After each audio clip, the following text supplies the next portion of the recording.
Pernah kok saya baca jurnal atau apa gitu, perempuan itu bisa dalam sehari itu membutuhkan berapa puluh ribu kata untuk dikeluarkan dibandingkan dengan laki-laki. Makanya disarankan untuk menulis. Jadi kalau misalnya kayak Aul tadi bilang bahwa introvert gitu ya.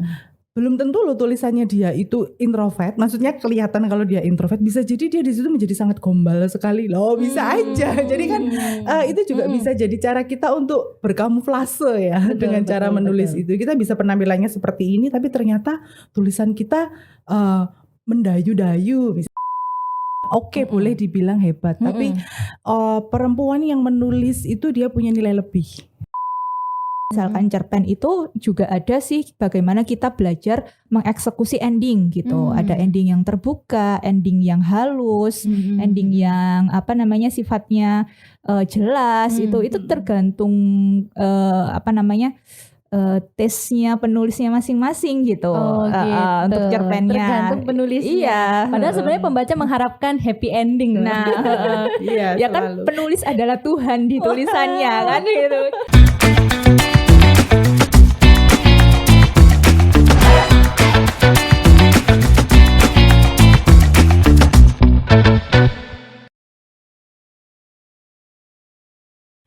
Halo Tribuners, apa kabar? Semoga kalian dalam keadaan sehat dan bahagia.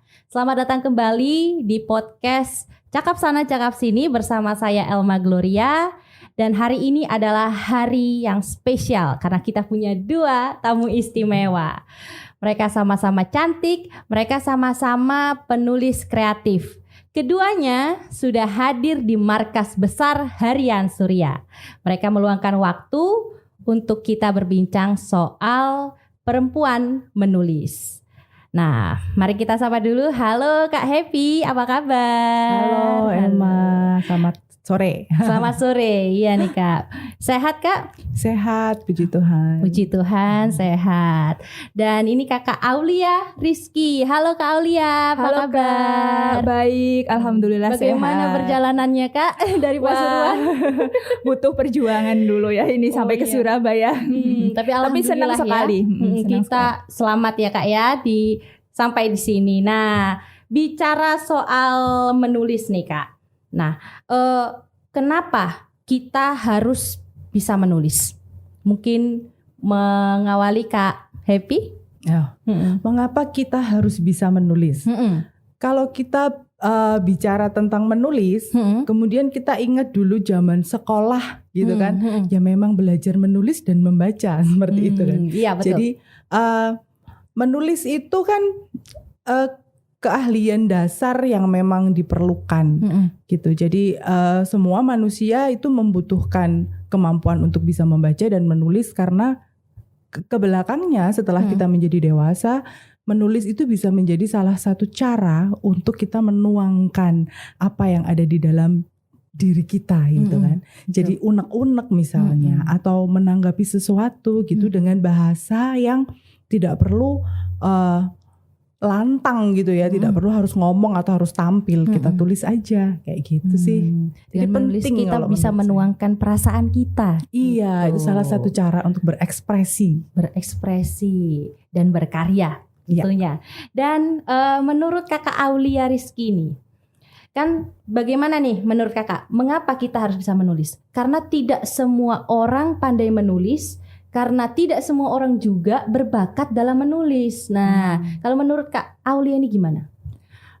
Mungkin kalau dibilang menulis harus berbakat, itu saya kurang setuju ya. Iya. Kenapa Kak? Karena pada dasarnya setiap orang itu pasti bisa menulis.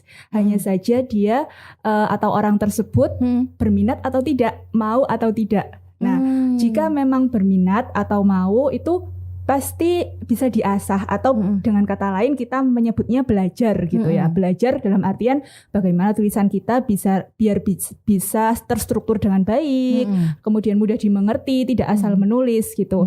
Kalau menulis juga bagi saya itu seni ya Kak ya. Jadi seni dalam artian bagaimana kita mencipta suatu struktur yang ada di dalam pikiran kita nih, otak kita, terutama bagi orang-orang yang seperti saya, misalkan yang introvert gitu, yang dalam buku-buku ini saya menyebutkan seperti itu karena dalam menulis itu kita bisa menuangkan keruwetan-keruwetan gitu, keruwetan-keruwetan yang sekiranya ada di dalam pikiran diri manusia itu sendiri gitu.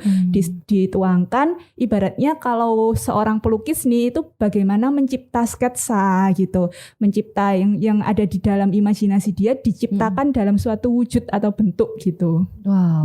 Menulis adalah seni. Nah, tapi di balik itu pasti ada manfaatnya nih kan Kak ya. Nah, apa sih sebenarnya manfaat yang kita peroleh dari menulis? Kalau menurut Kakak Aulia, bagaimana? Manfaat kalau menurut pribadi diri sendiri dulu ya. Oke. Itu tadi kita sebagai mungkin yang lagi tren saat ini sebagai sarana untuk healing atau self healing. Penyembuhan diri. Iya betul. Trennya sekarang kan itu ya Kak ya, self healing. Self healing dalam artian yaitu tadi kita pasti punya pikiran-pikiran sendiri atau mungkin konflik batin seperti itu. Nah, hal-hal tersebut kalau disimpan kita sendiri itu kan tidak akan bisa istilahnya tidak bisa disimpan sendiri, nanti bakal emosi itu numpuk dan lain-lain. Bahkan di dalam psikologi sendiri kalau saya pernah baca-baca juga sih itu sebagai salah satu terapi. Jadi misalkan kita punya keruwetan pikiran atau mungkin yang benar-benar emosi yang belum bisa kita tuangkan atau mungkin tidak bisa kita sampaikan ke orang lain, kan sarananya menulis unsent letter gitu yang paling sederhana. Surat yang nggak usah dikirimkan. Jadi tuangkan aja tuh yang ada di pikiran, di dalam emosi, kemudian ya sudah, setelah itu kita akan merasa puas. Nah itu paling, kalau kataku manfaat yang paling mendasar seperti itu. Jadi sarana untuk berekspresi tadi, juga menuangkan apa yang ada di dalam pikiran, apa yang ada di dalam konflik batin kita gitu. Mungkin itu pandangan saya sebagai seorang introvert sih. Mungkin Kak Hep akan berbeda lagi gitu. Nah, kalau dari Kakak Aulia itu kan menulis adalah self healing, menyembuhkan diri. Nah, kalau dari Kak Happy gimana nih? Apa manfaat menulis? Manfaat menulis itu pertama memang plong ya kan, karena kita berekspresi. Manusia itu kan kebutuhan dasarnya adalah berkomunikasi. Betul. Saat kita nggak bisa mengkomunikasikan itu secara lisan, maka akan sangat baik sekali saat dituliskan, begitu kan? Iya. Kemudian manfaatnya kalau buat saya adalah saya menjadi lebih mengenal diri saya itu dengan cara saya menulis, gitu. Jadi saya menulis fiksi katakanlah. Oh, kemampuan saya menulis puisi atau cerpen itu seperti ini ya gitu. Karena setiap saat kita menulis, kemudian kita butuh waktu untuk mengendapkan tulisan kita. Nanti kita baca lagi kan. Kadang-kadang kita mendapati apa yang sudah kita tulis itu kemudian dibaca esok hari atau 2 hari kemudian lucu gitu loh. Atau bahkan bertahun-tahun. Nah, saya pernah seperti itu. Nah, iya kan. Diari saya lihat kok lucu jadinya ya. Iya, dan kadang nggak ada. Kok nulisnya gini banget sih gitu. Kok alay gitu. Kok bisa gini, kok bisa najis kayak gitu. Jadi itu kemudian dengan begitu kalau kayak kata Elma tadi kemudian bisa disimpan berbulan-bulan, bertahun-tahun mungkin gitu. Kemudian kita tahu kan, kita growing ya gitu. Jadi tulisan kita itu yang dulu mungkin masih banyak tanda serunya katakanlah kayak gitu. Sekarang enggak ya, kita menuliskan topik yang sama tapi sudah dengan cara yang lebih bagus nih. Bisa lebih dibaca gitu. Jadi menulis itu cara yang aktif sih untuk mengenali diri kita. Kalau bagi saya ya manfaatnya seperti itu. Itu makanya kemudian nggak peduli kamu tuh mau nulis esai atau kamu mau nulis cerpen atau kamu mau nulis puisi, tapi menulis itu penting gitu. Menulis adalah komunikasi interpersonal ya. Jadi komunikasi terhadap diri sendiri. Betul. Nah, semua harus bisa menulis termasuk perempuan ya. Mengapa perempuan juga harus bisa menulis? Ini dari Kakak Happy boleh berbagi cerita. Kalau buat perempuan secara spesifik, kenapa perempuan itu perlu? Bukan harus sih ya sebenarnya ya. Maksudnya perlu. Kalian itu perlu deh menulis. Disarankan. Itu karena ini empowering ya menulis itu. Coba deh sekali-sekali menulis apa aja. Misalnya curhat gitu ya. Daripada kita curhat ke orang yang mungkin rentan akan bocor ke orang lain lagi, itu kenapa nggak kita tulis aja gitu. Nanti saat kita membaca lagi, maka kita akan pasti kita akan menemukan sesuatu yang baru. Kayak misalnya, kayak gini aja kok aku tuh stres ya, gitu loh. Jadi itu akan membantu kita untuk kemudian nextnya, berarti aku harus bisa nih step ke depannya. Jangan sampai cuman yang begini aja bikin stres gitu. Karena perempuan itu kan orang yang oleh society diminta untuk menjadi orang yang multitasking. Nah, sekarang sederhana aja, misalnya kita adalah ibu-ibu dan kita juga perempuan bekerja, pasti kan tugasnya banyak sekali nih. Betul. Nah seperti itu, dan di sela kesibukan kita, maka kita bisa tuh dapat me time dengan menulis sebentar aja, paling nulis jurnal aja, hari ini ngapain misalnya gitu, atau kok sedang mendung nih ya, syahdu sekali, bikin puisi. Nah itu menjadi cara kita untuk menghibur diri kita, ya kan? Kita menjadi terhibur dan kemudian sejenak melepaskan diri dari kepenatan, gitu. Gitu nah, sih. Kalau dari Kakak Aulia, bagaimana nih Kak? Mungkin saya awali lagi dengan kenapa perempuan menulis. Bahkan seorang Kartini aja tidak akan dikenal kalau dia tidak menulis. Betul. Beliau tidak menulis, ya kan? Iya. Beliau dikenal dan dapat menginspirasi, bahkan empowering, nggak hanya perempuan sesama perempuan, tetapi semua, bahkan dikenang sampai hari ini karena beliau menulis, dan menulis dari surat-surat saja. Dan itulah mengapa menulis adalah adalah seni menuangkan apa yang ada di dalam pikiran gitu. Siapa tahu, kalau makanya harus belajar dalam artian mungkin yang ada di dalam pikiran kita adalah sebuah keruwetan misalkan, atau sebuah emosi yang dipendam kayak gitu ya. Itu tidak serta-merta dituangkan kemudian langsung jadi tulisan yang indah, tetapi bagaimana kita memolesnya agar tulisan dari sebuah keruwetan itu dituangkan dalam sebuah tulisan yang dapat menginspirasi.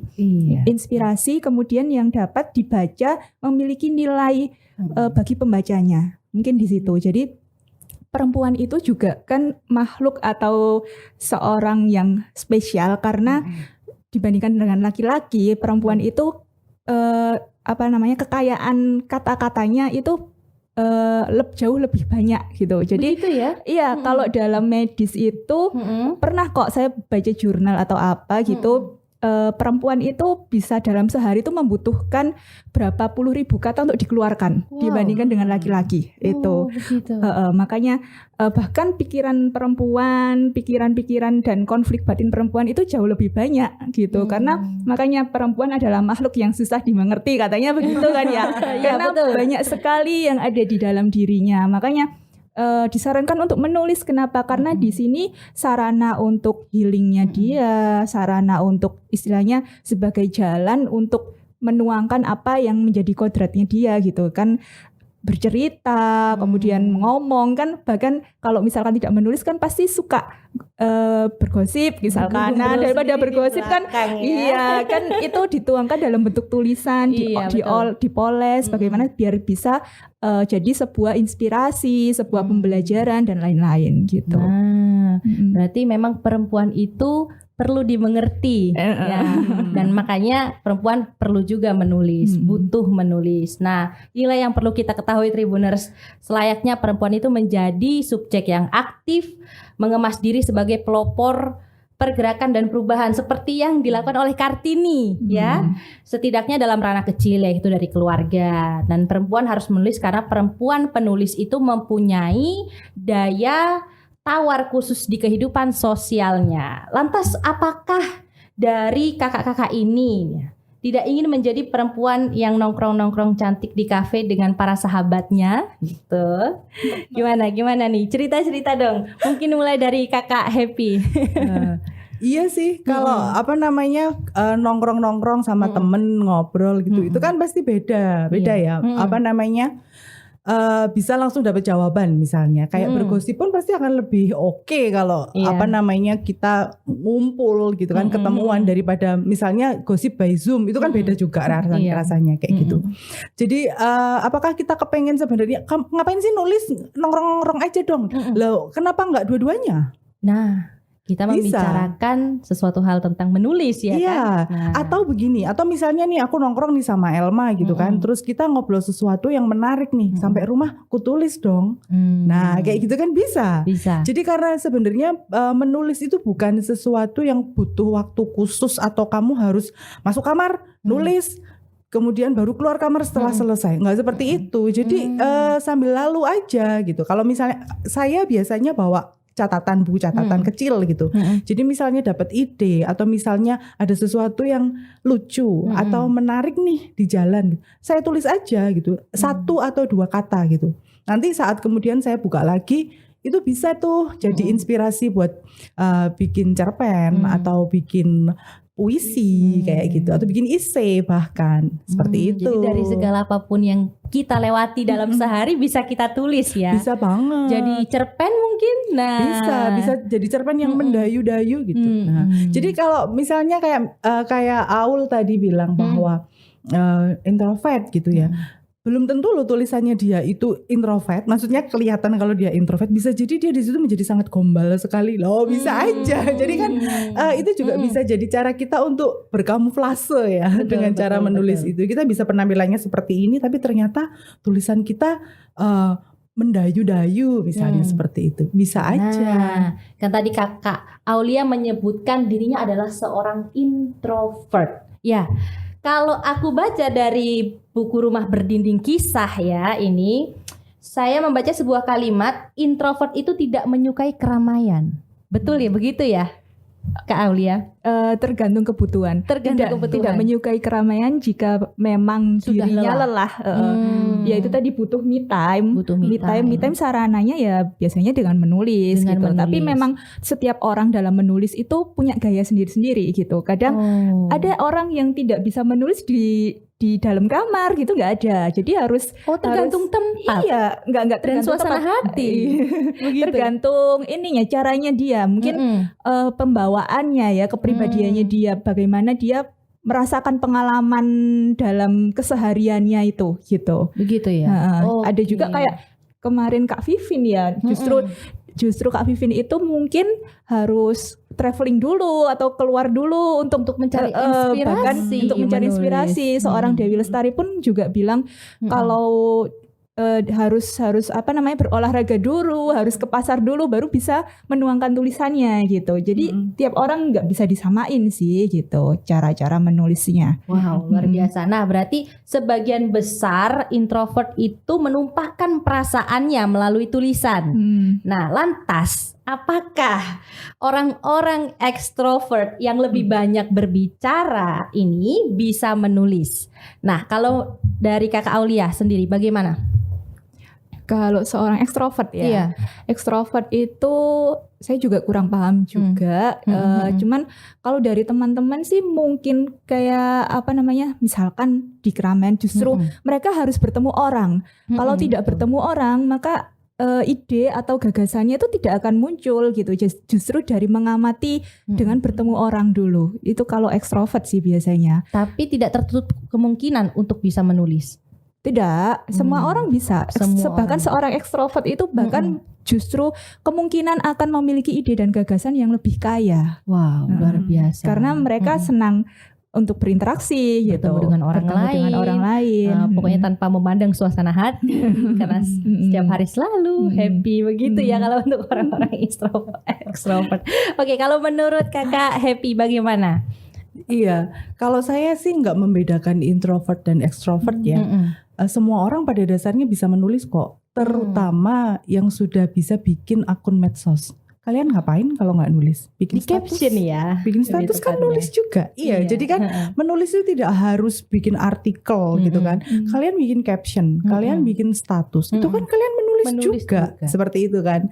Jadi nggak ada alasan kalau kemudian nggak bisa nulis seperti itu. Cuma apakah kalian akan mengasah itu menjadi sesuatu yang misalnya bisa dibaca oleh publik. Ya. Nah kalau misalnya kamu menginginkan tulisanmu dibaca oleh publik, maka kamu harus belajar.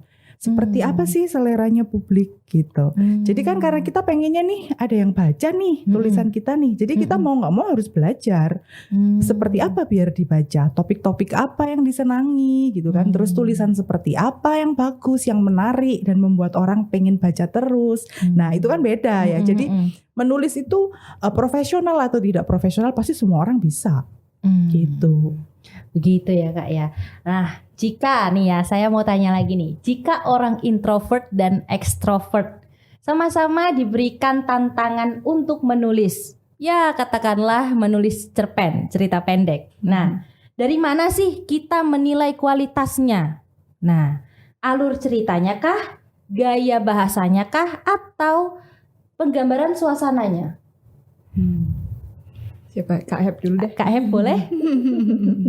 Jadi itu untuk dikonsumsi publik gitu misalnya. Iya. Kalau untuk dikonsumsi publik pasti yang pertama adalah yang paling penting kalimat pembukanya, gitu. Selain judul ya. Jadi judul itu akan membuat kita menengok, ya kan? Judulnya oke atau enggak gitu. Saat kita merasa oh judulnya lumayan, kita akan baca nih kalimat pertama, paragraf pertama. Saat kita merasa di situ, ih seru, kita akan lanjut. Tapi kalau di situ sudah apaan sih, aneh banget, absurd, nah kita tinggal tuh pasti tuh. Jadi kita tanpa kita harus find out siapa yang nulis, apakah dia seorang pendiam atau tidak, ataukah dia cewek atau cowok gitu kan. Tapi ya itu tadi, jadi judul yang bisa memanggil publik, kemudian paragraf pertama biasanya seperti itu, sebelum kita bicara tentang alur dan kemudian kita bicara tentang konfliknya gitu. Betul. Ya. Jadi gaya bahasanya kalau menurut saya penting. Kalau dari Kakak Aulia, bagaimana Kak menilai kualitasnya? Setiap tulisan itu pasti punya indikator atau unsur ya, unsur-unsur yang perlu diperhatikan. Itu kalau misalkan ingin belajar itu ada pembelajarannya masing-masing, dari mungkin tadi yang salah satunya disebutkan bagaimana membuat alinea pembuka yang menarik dan judul, tentunya setelah judul alinea pembuka yang menarik.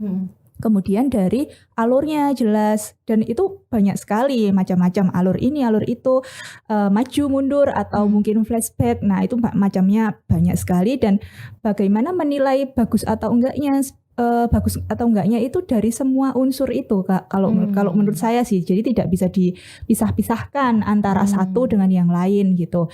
Jadi semua unsur diramu jadi satu. Apakah sajiannya ini menarik gitu? Seperti misalkan masakan gitu ya, kita nggak bisa menilai dari mungkin hanya rasanya atau mungkin dari tampilannya aja, tapi secara utuh whole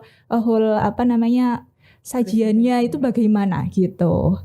Jadi, dan yang paling penting mungkin yang mungkin sekarang sering diingatkan, tapi banyak orang yang agak malas untuk menengok itu adalah struktur kalimat. Jadi tidak dipungkiri kan kita menulis pakai bahasa Indonesia ya. Nah kita biasakan menulis pakai bahasa Indonesia yang baik dan benar. Dalam artian dalam ejaan, pemilihan diksi itu jelas. Kemudian dari struktur. Jadi mana subjek, mana predikat, paling enggak dalam satu kalimat itu seorang yang membaca tulisan kita itu tidak, ini maksudnya apa sih? Nah itu jadi strukturnya benar-benar ditata. Itu mungkin Kak Heb lebih paham ya, kayak seperti itu. Memang. Jadi nggak menggantungkan editor aja gitu Kak. Betul Kak. Apalagi kalau di caption Instagram juga harus jelas ya kan struktur penulisannya. Ini orang pasti nyambung nggak ya, ngerti nggak ya apa yang kita tulis. Nah itu karena kembali lagi ke komunikasi ya, apa yang kita tulis itu adalah pesan untuk para pembacanya. Betul ya Kak ya. Oke, lantas benarkah perempuan yang menulis itu adalah perempuan yang hebat? Jika benar, apa alasannya? Boleh dari Kakak Happy? Bukan perempuan yang hebat sih kalau menurut saya. Oke, boleh dibilang hebat, tapi perempuan yang menulis itu dia punya nilai lebih. Apa itu nilai lebihnya, At least Kak? buat dia sendiri. Itu tadi yang seperti saya bilang di awal, bahwa dia menjadi lebih mengenali dirinya sendiri. Kemudian dia punya cara untuk mempengaruhi sekelilingnya lewat tulisannya dia. Itu. Betul. Seperti itu. Jadi kenapa kalau menulis dan tulisanmu bagus, kenapa kamu harus dikirim ke media atau kamu publikasikan, misalnya bisa lewat medsos ya kalau sekarang. Kenapa harus begitu? Ya supaya orang lain tahu gitu. Apa yang kamu pikirkan itu mungkin itu berguna buat orang lain gitu. Betul. Kan. Dan mungkin ada orang yang punya pemikiran yang sama tapi tidak berkesempatan untuk menuliskan yang seperti itu gitu. Seperti itu sih. Jadi nggak harus kemudian disebut hebat atau enggak hebat ya. Tapi pasti punya nilai lebih seperti itu. Karena setidaknya dia kemudian bisa mengkomunikasikan ide-idenya begitu. Karena kalau sudah bisa menulis pasti bisa ngomong juga. Oh ya? Ya, jadi misalnya nih nulis buku gitu kan. Terus saat buku itu dibedah, maka kemudian mereka yang tadinya diam itu dia akan bisa bercerita. Kenapa sih harus nulis ini? Kenapa sih judulnya harus ini? Dia pasti akan bercerita gitu loh. Karena itu adalah sesuatu yang selama ini ada di dalam pikirannya dia kan. Kemudian dia tuangkan di dalam kalimat-kalimat yang kemudian dibaca orang lain dan orang lain itu memberikan respons. Nah, itu kemudian terjadilah komunikasi. Berhasil. Komunikasi. Nah, kalau menurut Kakak Aulia bagaimana? Perempuan hebat itu kan relatif sekali ya, nggak serta-merta menulis kemudian hebat, tidak. Banyak sekali perempuan yang tidak ada hubungannya hebat dengan menulis, tapi di sini saya mungkin bisa menyebutnya dengan berdaya ya Kak ya. Jadi berdaya bagaimana seorang perempuan itu bisa mengkomunikasikan ide dan gagasannya menjadi untuk disampaikan kepada halayak, kepada sesama, bahkan menjadi sebuah inspirasi seperti itu. Saya kembali lagi ke contoh seorang Kartini itu tadi. Beliau kalau tidak menulis, tidak akan ide-ide hebat itu tidak akan dikenal gitu. Jadi menulis adalah sarana untuk menuangkan gagasan yang siapa tahu gagasan dari seorang wanita yang tadinya tidak menulis itu ternyata hebat gitu.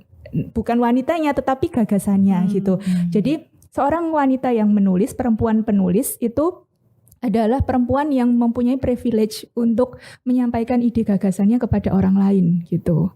Kenapa tidak belajar kalau seperti itu? Kenapa kita tidak belajar untuk berdaya gitu? Berdaya untuk tadi mempengaruhi orang lain atau mungkin minimal menyampaikan apa yang menjadi gagasan dari diri kita gitu. Nah, betul. Dan lantas bagaimana menurut kakak-kakak tentang perempuan yang tidak menulis? Jadi mungkin ya mereka tidak punya wadah untuk komunikasi kepada orang. Lantas bagaimana sih cara mereka menyuarakan pendapat mereka? Nah, kalau dari Kakak Happy gimana? Perempuan yang tidak menulis itu artinya yang maksudnya tidak punya buku atau bagaimana tuh? Ya itu, dia mungkin tidak punya, mungkin untuk curhat, tidak punya handphone, kan ya sebagai saluran komunikasi itu tadi. Menurut kakak bagaimana cara mereka untuk menyuarakan pendapat? Oke. Menulis itu kan salah satu sarana aja untuk berkomunikasi, tapi itu menurut saya adalah sarana yang paling oke gitu kan. Karena itu bisa jalan in and out itu tadi. Jadi buat kita dan buat sekitar kita gitu.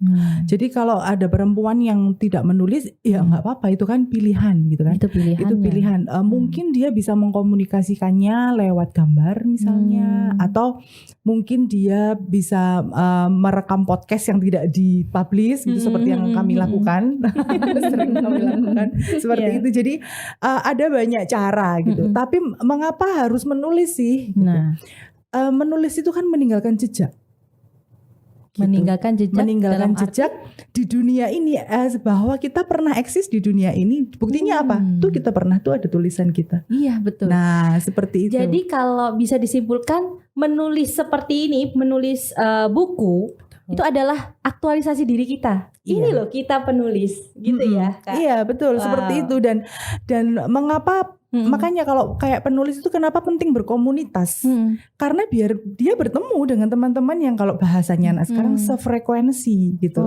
Bahwa mereka ini setidaknya ada di kelompok orang-orang yang mengakui bahwa menulis itu bermanfaat banget loh, setidaknya buat kita sendiri gitu. Jadi kenapa kita tidak berkumpul bersama, kemudian kita saling berbagi ilmu seperti yang kita lakukan di Perlima kan? Kita sering sharing ide, kita saling mengkoreksi tulisan gitu. Kita saling berbagi ilmu. Kalau misalnya ada satu yang habis dapat ilmu yang bagus, akan di-share gitu ke teman-teman yang lain supaya teman-teman yang lain juga mendapatkan itu untuk kemudian bermanfaat. Seperti itu. Banyak sekali manfaatnya ya berkomunitas itu. Jadi alangkah baiknya kalau memang kita adalah orang-orang yang senang menulis, kita berkomunitas. Gitu. Berarti salah satu caranya adalah dengan masuk ke Perlima ya, contohnya. Betul. Kita bisa belajar berperan, mengambil peran juga, kita bisa berkreasi, berkarya. Nah, jadi memang menjadi perempuan itu menurut saya ya agak sulit, tapi ya itu tadi sebenarnya gampang kok. Karena sulit, harus, tapi kenapa aku perempuan? Gitu ya tantangannya. Iya, apalagi yang tadi kan tidak bisa menulis, sebenarnya masih punya sarana. Gitu. Betul. Jadi mungkin mereka yang tidak menulis itu membaca gitu kan. Jadi mereka tidak suka menulis gitu atau malu misalnya setidaknya menulis. Mereka membaca. Mereka pasti membaca dong kayak gitu. Jadi saat orang lain memilih untuk menjadi pembaca, ayo kita memilih menjadi penulisnya supaya ada yang dibaca, supaya ide-ide kita sampai ke mereka seperti itu. Wah, luar biasa. Nah, kalau dari Kakak Aulia, kalau berkomunitas ya selain ya apa yang disebutkan benefitnya tadi oleh Kak Happy, kalau saya sih lebih ke istilahnya itu sebagai wadah untuk saling menyemangati dan mengapresiasi. Jadi apapun yang kita lakukan yang tadi sefrekuensi, dibilang misalkan aku lagi malas nulis nih, stagnan. Aku juga dulu pernah merasakan hobi menulis ini waktu kuliah, tapi saya tidak berkomunitas sama sekali gitu. Tidak berkomunitas ya akhirnya mandek, ya sudah, tidak ada yang menstimulasi gitu. Tidak ada yang saling mengingatkan atau menyemangati. Dan pada saat misalkan nih aku kirim cerpen gitu lolos ke media, ya sudah, setelah itu senangnya diambil sendiri, nggak ada yang mengapresiasi, wah selamat ya lolos atau apa gitu. Nah, sejak saya gabung di Perlima, saya merasakan itu perbedaannya. Jadi ada bedanya, memang banyak sekali perbedaan bagaimana kita jika hobi menulis berkomunitas dengan tidak berkomunitas. Di Perlima misalkan kayak ini ada buku, ini kan berawal dari keisengan ya Kak Happy ya.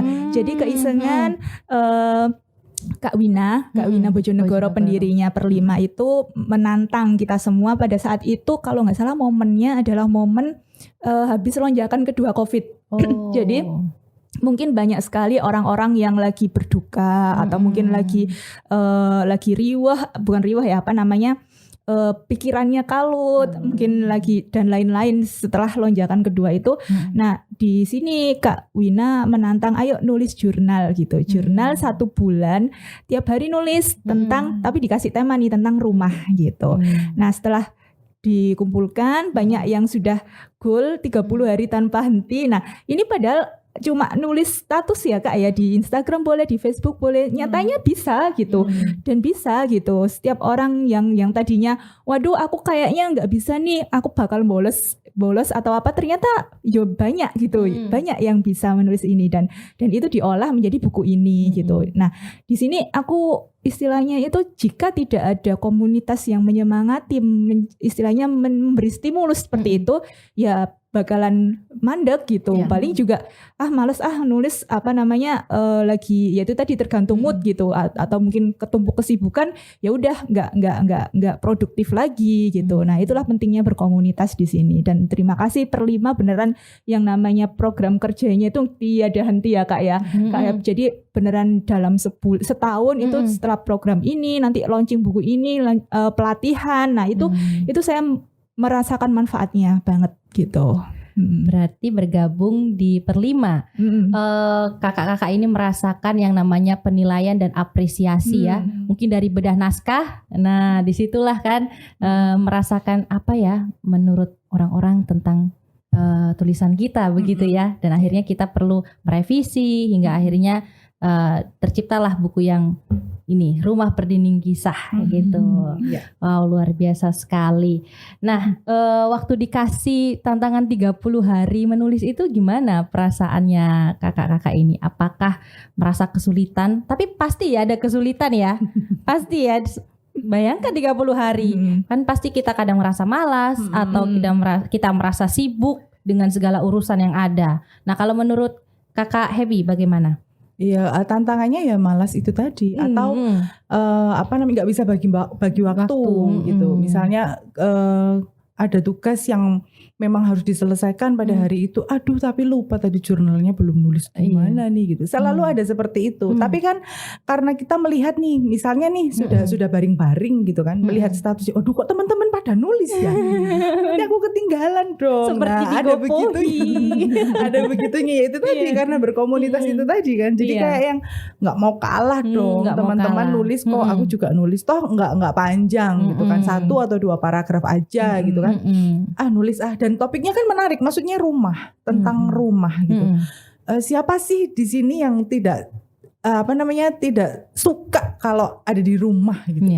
Bahwa mendengar nama rumah aja udah bikin kita kebayang kenyamanan, ya kan. Jadi kan banyak sekali yang bisa ditulis sebenarnya seperti itu. Jadi yang hal sederhana misalnya pintu atau pagar, apapun bisa jadi tulisan kayak gitu sih sebenarnya. Cuma ya itu tadi, dengan melihat teman-teman kok semangat, kenapa aku enggak? Jadi kita terpacu, itu tadi stimulannya.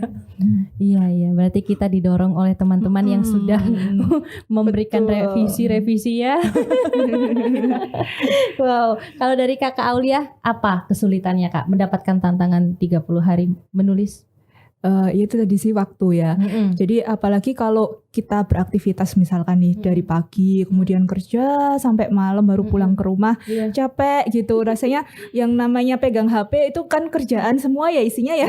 Kadang kepingin tak lempar aja gitu terus tidur gitu. Cuman kalau misalkan inget tantangan itu, aduh aku kok masih kayak punya PR untuk nulis gitu ya, kok sayang mau bolong gitu. Ya akhirnya dengan mengamati dengan temanya rumah ini, jadi kan kita memang pulang ke rumah di akhir hari, akhirnya kita bisa mengamati apapun yang ada di rumah, termasuk ya saya ini bahkan berawal dari tulisan mengamati lilin gitu, lilin yang ada di rumah pas mati lampu pulang capek habis kehujanan gitu, ada lilin di atas meja, ya kemana-mana akhirnya pikiran gitu, akhirnya kok rasanya bagus ya untuk dituangkan atau apa gitu lah ya. Bisalah nanti 1-3 paragraf gitu bisa terstimulus gitu. Iya. Tadi kan kita juga menyinggung soal Kartini ya. Nah, belajar dari sosok Kartini ini ada buku Habis Gelap Terbitlah Terang. Nah, itu adalah karya dari seorang perempuan tangguh yang menceritakan kehidupan dan kesulitan pada zamannya. Nah, pada zaman Kartini itu kan semua perempuan harus tunduk pada bendera patriarki. Nah, dari karya Kartini itu juga kita bisa melihat bagaimana cara berpikir Kartini, bagaimana bentuk keaktifan di kehidupan sosialnya, dan kemudian karakter pergerakannya, cita-cita serta keresahannya. Nah, lantas menurut kakak-kakak di sini, bagaimana sih upaya perempuan Indonesia zaman sekarang ya untuk mencontoh Kartini yang pantang menyerah dan berani gitu, menulis dan terus menulis. Nah, kalau dari Kakak Happy bagaimana? Iya, Kartini itu kan orang yang melebihi zamannya ya pemikirannya. Jadi makanya saat dia menuangkan itu ke dalam tulisan kita terkaget-kaget gitu. Ada ya perempuan pakai kain kayak gini loh, dan biasa aja kan dia itu gitu. Kok bisa? Sederhana. Kok bisa ya sepertinya. Itulah yang kemudian betul. Iya, makanya itu yang kemudian menginspirasi kita juga di Perlima supaya ya itu tadi loh. Kalau kita kalau Kartini nggak ngapa-ngapain, jadi dia pendam aja tuh semuanya tuh, ya kita nggak tahu tentang apapun. Itu tadi makanya perlu untuk menjejakkan jadi dalam tulisan ya apa yang ada di dalam pikiran kita, ide-ide kita. Mungkin tidak sebagus Kartini gitu kan, tapi tulisan-tulisan kita itu pasti akan menjadi inspirasi kok. Percaya aja deh, meskipun itu hanya misalnya sajak pendek gitu atau cerpen gitu. Saat itu dibaca oleh orang, maka setidaknya orang itu akan kemudian tahu, penulisnya nih lagi jatuh cinta nih kayak nih kalau cerpennya kayak gini. Kayak gitu loh. Jadi setidaknya menjadi warna. Nah, dengan kita kalau dulu Kartini memberikan ide-idenya dia yang brilian itu kemudian menginspirasi kita semua, maka sekarang kita sudah diajari tuh untuk menjejakkan apa yang ada di dalam pikiran kita. Kenapa kita tidak menulis? Tidak harus yang sophisticated ya, tidak harus yang wow, tidak harus yang rumit-rumit, tidak harus yang istilahnya nuturi gitu. Kita nulis yang lucu-lucu, bikin orang tersenyum kan juga ibadah. Iya, betul. Seperti itu. Jadi sederhana aja. Nah, ya. Berarti dengan menulis kita bisa mengambil peran dalam masyarakat, ya kan, berkarya, berkreasi, dan nggak kalah loh dari kaum laki-laki ya. Betul. Terutama itu. Jadi mendobrak patriarki itu dengan begitu. Wow. Karena kan kita nggak bisa nih orasi terus kemudian melawan tuh bapak-bapak yang ngomong kalau dikasih mic kan mereka juga lebih kenceng dong ngomongnya. Ditulis aja deh, desain gitu kan. Nanti orang-orang akan kemudian oh iya ya, seperti itu. Nah, kalau dari Kakak Aulia sendiri bagaimana nih Kak? Sarana untuk bersuara ya. Jadi sarana untuk menyuarakan apa yang jadi gagasan seorang wanita. Katakan kita hidup di zaman yang mungkin masih patriarki kuat. Tidak bisa dipungkiri dari segi misalkan dari segi pekerjaan dan lain-lain, itu pasti masih ada beda antara wanita dan laki-laki gitu, perempuan dan laki-laki. Nah, bagaimana seorang perempuan ini mengutarakan apa yang menjadi keresahannya, kemudian apa yang menjadi pemikirannya. Karena bagi saya emansipasi itu adalah sebuah kondisi di mana seorang wanita itu didengar suaranya, didengar apa yang menjadi gagasan dan idenya. Nah, kalau mau didengar dengan bersuara atau berteriak atau mungkin melawan laki-laki, ya kita seperti kita seperti kita akan kalah gitu. Jadi ini paling gampang deh, media paling gampang untuk menuangkan gagasan adalah dengan menulis gitu. Menulis istilahnya itu dengan silent movement. Nah, silent movement gitu. Bahkan di zaman kemerdekaan kita kan juga peran dalam istilahnya media cetak itu sangat besar gitu perannya untuk istilahnya mengobarkan semangat dan lain-lain gitu. Kalau kita bicara masalah tulisan yang sophisticated tadi ya.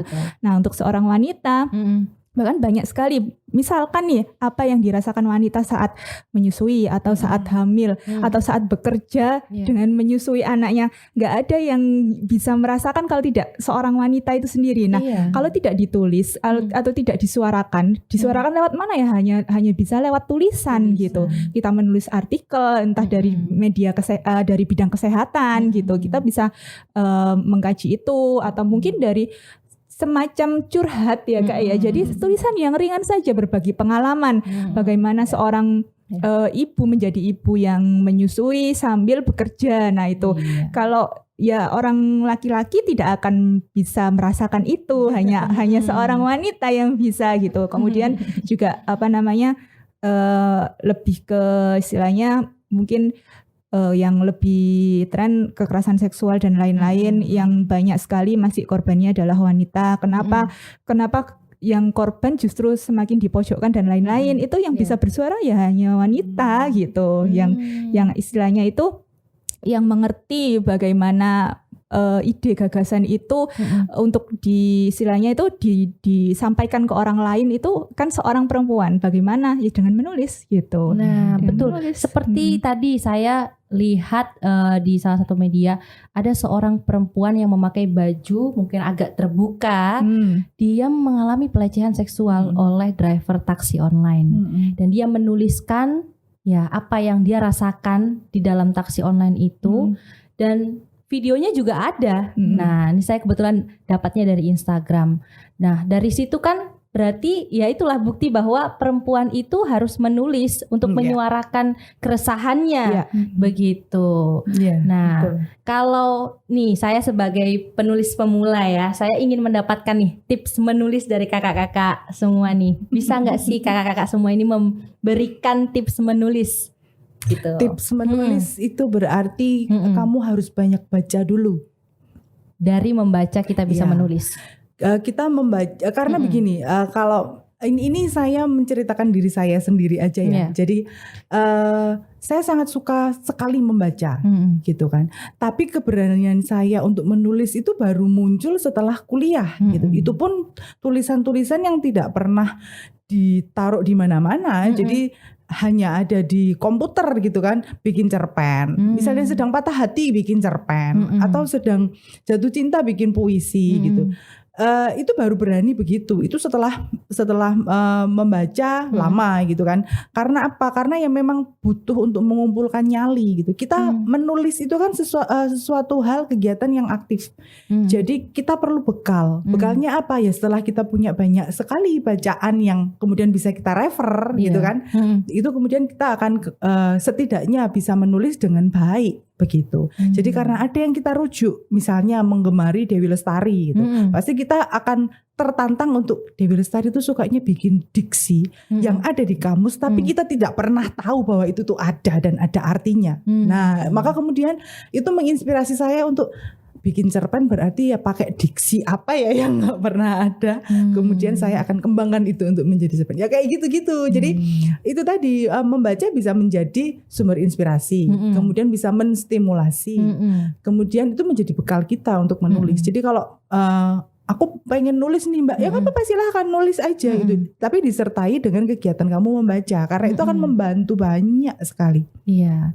Berarti membaca memperkaya kosakata, betul ya kan? Jadi kita tahu nih diksi-diksi yang baru yang kita nggak pernah dengar gitu kan? Atau mungkin bukan diksi baru sebenarnya, lama, tapi kita nggak pernah dengar dan ternyata kok maknanya bagus ya gitu, dan kok nemu sih orang ini. Nah, lama-lama kita akan merasa begitu saat kita punya idola yang kemudian selalu membuat kita untuk atau menginspirasi kita untuk menghasilkan kreasi yang lebih bagus, maka kita akan tertantang terus gitu loh. Misalnya kok bisa sih bikin cerita kayak begini, aku juga bisa Nah seperti itu loh. Jadi ada yang kemudian menjadi acuannya kita. Itu penting untuk guidance kita saat menjadi penulis ya. Kalau kita memang pengen menjadi penulis yang kemudian karya kita dibaca oleh orang gitu. Karena setidaknya pasti acuan kita akan ke penulis idola kita gitu kan. Benar sekali. Wow. Nah kalau dari kakak, kalau diibaratkan nih menulis itu kayak kita menuang ya. Jadi kita ibaratkan pikiran kita atau diri kita itu sebuah teko gitu ya. Apa yang mau dituang kalau nggak ada isinya, berarti kita harus ngisinya dengan membaca. Tadi kata Kak Heb. Yang kedua, kalau saya pribadi menilai itu dengan melatih kepekaan. Nah, melatih kepekaan apapun itu, bahkan membaca itu tidak, kalau bagi saya literasi itu tidak hanya membaca sebuah tulisan di atas kertas saja, tetapi kita bagaimana mengerti sebuah isu atau mungkin mengerti sebuah sebuah kejadian lah gitu. Itu bisa kita, kalau di zaman sekarang kan bisa dari mana saja, bisa dari podcast, dari YouTube dan lain-lain. Itu melatih kepekaan terhadap sebuah isu. Katakan misalkan tadi tentang pelecehan seksual gitu, kok ada ya tentang pelecehan seksual kasus A gitu. Nah, kita kalau tidak melatih kepekaan, kita kalau tidak kepeka atau kan masa bodoh kan gitu kan ya, masa bodoh dengan berita ini gitu. Aku juga nggak kenal dia gitu, nggak ngurus dia mau gimana nasibnya atau gimana gitu. Tetapi kalau seorang ingin menjadi penulis gitu, bahkan jangankan penulis yang profesional, yang pemula aja itu harus memiliki kepekaan terhadap itu. Sebagai contoh aja, misalkan kita menulis status WA aja wis. Ya kan, kalau misalkan kita sehari-hari pulang pergi dari kantor ke rumah gitu ya. Kalau kita tidak peka terhadap apa yang kita di perjalanan itu, kita ketemu orang apa aja sih. Kita berinteraksi dengan kejadian apa saja. Misalkan kok ada yang lucu ya, ada tukang ngarit gitu, tukang ngarit di pinggir jalan lagi benain sepedanya atau gimana, lagi kesulitan. Itu kalau kita peka atau bisa melatih kepekaan kita, itu akan bisa jadi tulisan, paling nggak status WA atau apa gitu. Betul. Mungkin bisa jadi seni tadi, mungkin kita bisa jadi puisi atau mungkin bisa jadi cerpen dan lain-lain gitu. Peka melihat sebuah bencana, misalkan banjir di mana-mana, itu kalau kita asah kepekaan kita itu akan jadi tulisan gitu. Betul. Dengan selain membaca juga perlu karena apa yang kita tuang itu biar berkualitas gitu. Berarti kita harus melatih kepekaan kita terhadap hal-hal kecil sekalipun ya. Seperti tadi mungkin kadang kasus pelecehan seksual itu kita mungkin sebagai perempuan yang di media ya, bekerja di media mungkin bisa juga menceritakan kembali. Nah, kepada halayak supaya halayak itu juga bisa yaitu tadi mengontrol dirinya dan kemudian juga bisa belajar dari apa yang terjadi, ya kan? Begitu. Jadi betul. Wah, begitu kita harus melatih kepekaan kita harus banyak membaca juga ya. Nah, kemudian kita tadi juga belajar tentang perlima ini apa ya sebenarnya, karena nggak semua orang tahu tentang perlima nih Kak. Bisa nggak sih Kak menjelaskan kepada Tribuners perlima itu apa? Nah, komunitas penulis perempuan. Perlima itu perempuan penulis Padma. Perempuan penulis Padma. Iya, jadi berangkatnya itu dulu dari kelas menulis. Jadi ada kelas menulis yang setelah kelas itu selesai, anggota kelasnya tuh masih saling satu sama lain masih sering ngobrol gitu kan. Jadi yuk bikin grup aja deh gitu. Terus kenapa bikin grup aja? Kenapa kita nggak bikin komunitas yuk? Mungkin nanti banyak nih yang kemudian sama kayak kita merasakan bahwa sangat terbantu sekali loh ternyata ngobrol dengan teman-teman yang juga suka menulis itu gitu. Jadi keuntungannya banyak. Terus bikin PD juga. Nah itu kemudian dari situ kemudian lahirlah perlima ini gitu. Seperti itu. Berarti Kakak kan udah pengalaman juga nih ya dalam menulis. Bisa dong bagi-bagi tips nih ya, bagaimana cara mengakhiri kisah atau cara mengunci akhir cerita. Mungkin dari Kakak Happy nih. Gak usah diakhiri. Wow, jadi apa ya kan nanti? itu juga hal yang perlu perlu kepekaan ya mengakhiri sebuah cerita gitu. Jangankan cerita yang fiksi, cerita yang kita tulisan yang prosa katakanlah isei begitu ya, lepas begitu itu kita juga kadang-kadang kesulitan bikin endingnya. Kenapa? Iya karena saat kita menulis kemudian adrenalin kita meningkat itu rasanya itu nggak pengen titik. Jadi nulis terus. Nah, kita terhanyut dalam tulisan kita sendiri. Betul. Jadi kalau misalnya itu adalah tulisan yang tidak kemudian ingin kita publish atau ingin kita orang lain baca, maka itu bisa terus nyambung besok malam nyambung lagi terus gitu ya. Kalah deh serial di Netflix pokoknya. Jadi kalau kita tulisan kita untuk media, maka di situ pasti kan sudah ada syaratnya nih, gitu. Misalnya panjangnya seberapa. Nah, maka kita akan kemudian mengikuti acuan itu, gitu. Jadi mau nggak mau nih kisahmu yang sedang indah sekali ini harus diakhiri. Caranya bagaimana? Kalau kamu kepengen pembacamu bertanya-tanya, ya diakhiri tapi jangan titik. Jangan titik. Nah, terbuka. Iya, jadi kayak biarkan aja nanti mereka menebak-nebak sendiri. Misalnya tentang pembunuhan, siapa yang membunuh atau sebenarnya siapa sih dalangnya kayak gitu itu biarin aja ngambang gitu. Bisa dengan cara begitu atau kita bisa bikin conclusion kalau misalnya itu adalah essay, biasanya kita akan diharapkan untuk bikin conclusion gitu kan. Setidaknya kita menegaskan kembali idenya kita di awal itu tadi. Nah, itu lebih membantu sih. Jadi misalnya kita paparkan di depan, kemudian kita beri paragraf-paragraf pendukung.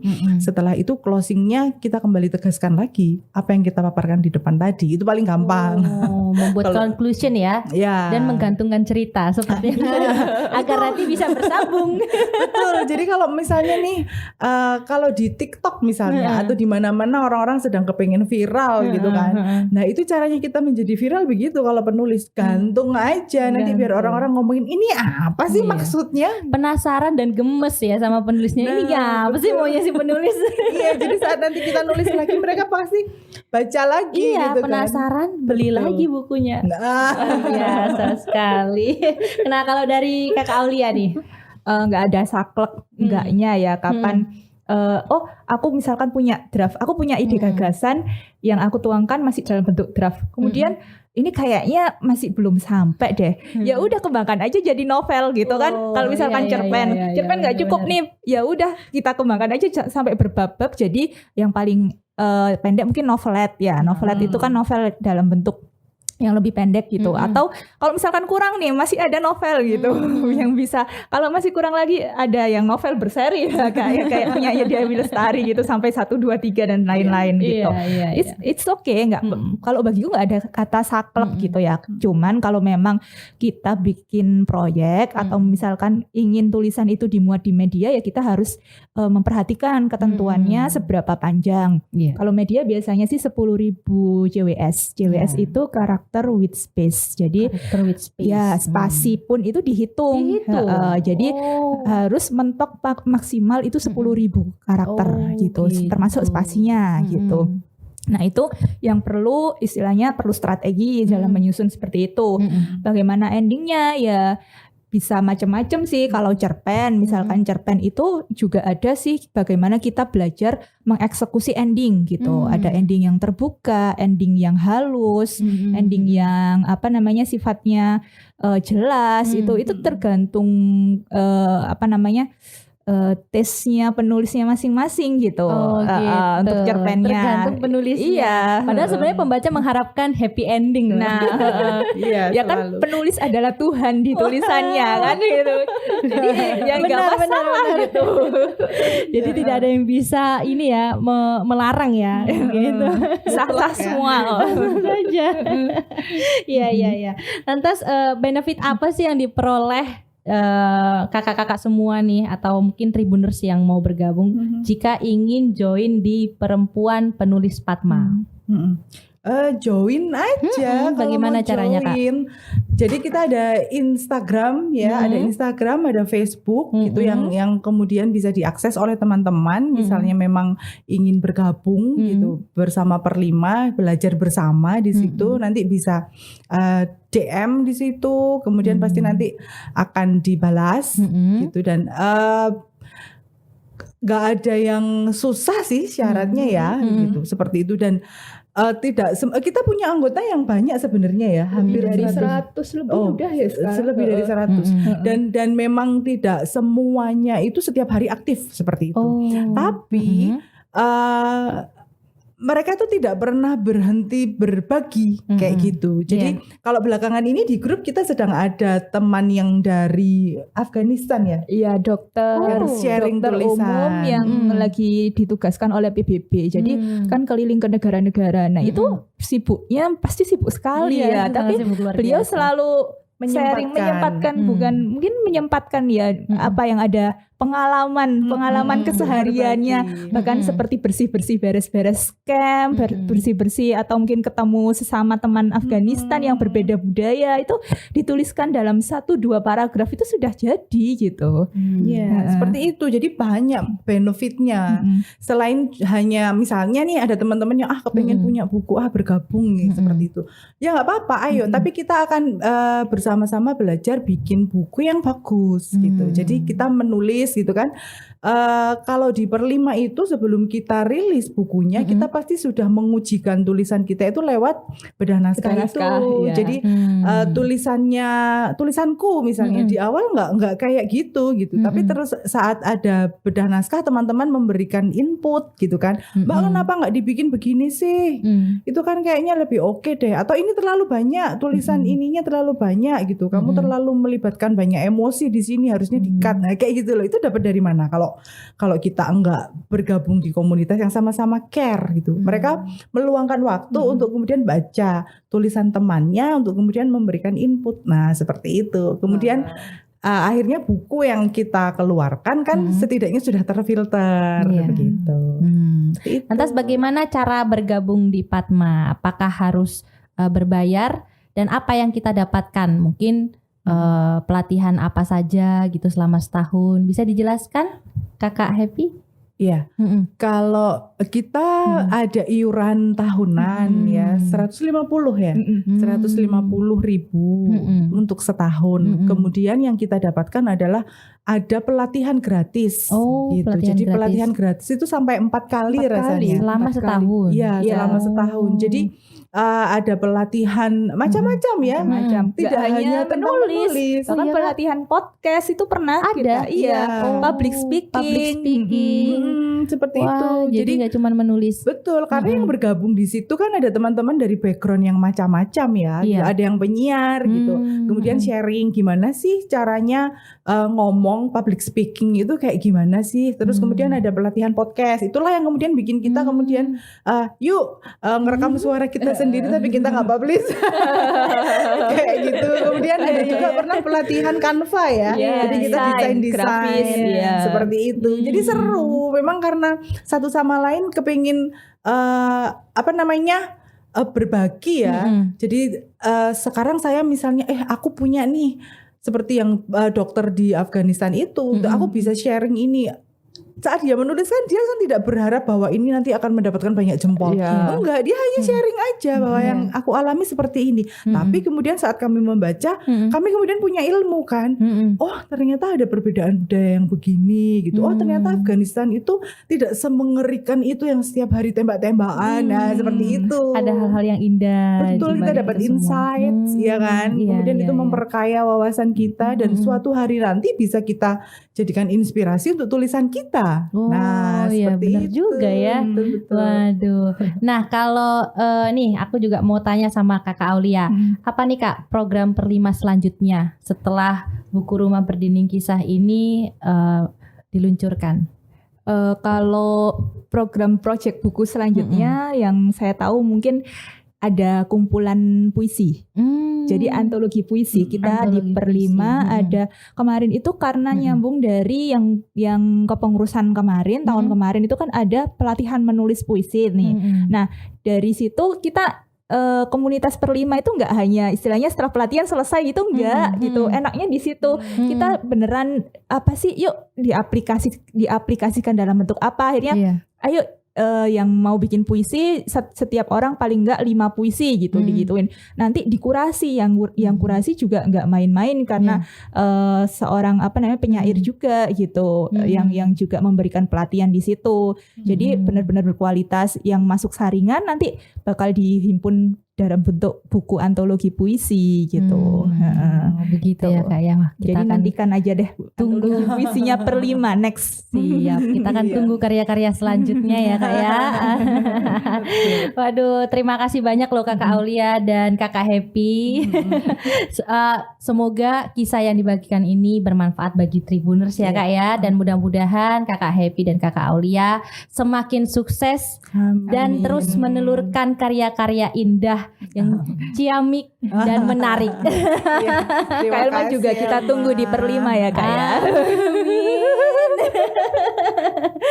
Siap-siap Kak. Nah, Tribuners, setiap perempuan itu punya hak bersuara melalui menulis, melalui tulisan dan menyampaikan pendapatnya. Perempuan juga manusia yang punya ekspresi, punya imajinasi dan perasaan. Nah, maka semua perempuan Indonesia, marilah kita menulis untuk Indonesia yang lebih baik. Saya Elmo Gloria undur diri. Terima kasih dan sampai jumpa.